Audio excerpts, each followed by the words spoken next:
देखिए, जो घटना एक बार बीत चुकी थी 2017 में, उससे हम लोगों ने सबक लिया है और वैसी कोई घटना अब हम लोग दोबारा उसकी पुनरावृत्ति नहीं होने देंगे जमुई में।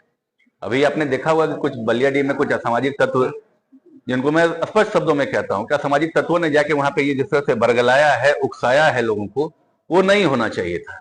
आप किसी भी धर्म को मानते हैं और हमारा सनातन तो कहता है कि हम सभी धर्मों की ये करते हैं, सम्मान करते हैं।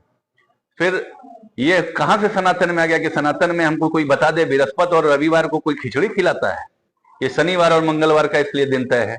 हनुमान जी का हमसे बड़ा भक्त तो नहीं हो सकता। आप हमको देख लें, हनुमान जी के साथ चलें, कितनी भक्ति आपको आती है, हम देखें जरा। तो क्या लगता है सोची समझी साजिश? बिल्कुल, ये सुनियोजित ढंग से ये सोची समझी साजिश है और इस तरह की घटना से बचना चाहिए। ये सस्ती लोकप्रियता के लिए हमें ये काम नहीं करना चाहिए।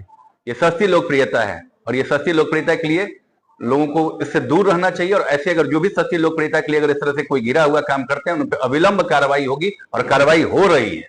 मंदिर में पूजा अर्चना करना क्या गलत था? कहाँ गलत है? हम कहाँ कह रहे हैं गलत कर रहे हैं? मंदिर में पूजा अर्चना गलत है, मस्जिद में नमाज पढ़ना कहाँ गलत है? लेकिन उसका एक तरीका होता है ना। आप मंदिर में तो जाके पूजा नहीं कर रहे थे, हम लोगों के पास वीडियो है। मंदिर में जाके आप पूजा कर रहे थे और हनुमान चालीसा उसी तरह से पढ़ा जाता है। हनुमान चालीसा आपको भी पढ़ने आता है ना? पढ़िए जरा, हम भी देखें कैसे पढ़ते हैं आप। उस तरह से पढ़ते हैं। वो हनुमान चालीसा पढ़ना कम, आडंबर दिखाना ज्यादा हुआ।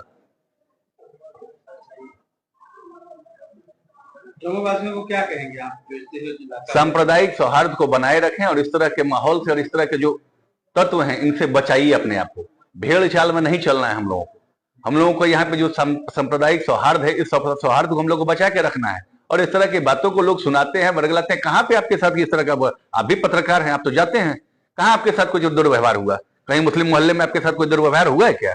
हमें बता दीजिए। और अगर आपके साथ दुर्व्यवहार हुआ, हम जिस तरह से टीके का सम्मान करते हैं उसी तरह से टोपी का भी सम्मान करते हैं। कोई हमारे टीके का, कोई हमारे टोपी का अगर कोई अपमानित करेगा तो वैसे लोगों को हम लोग बख्शने वाले नहीं।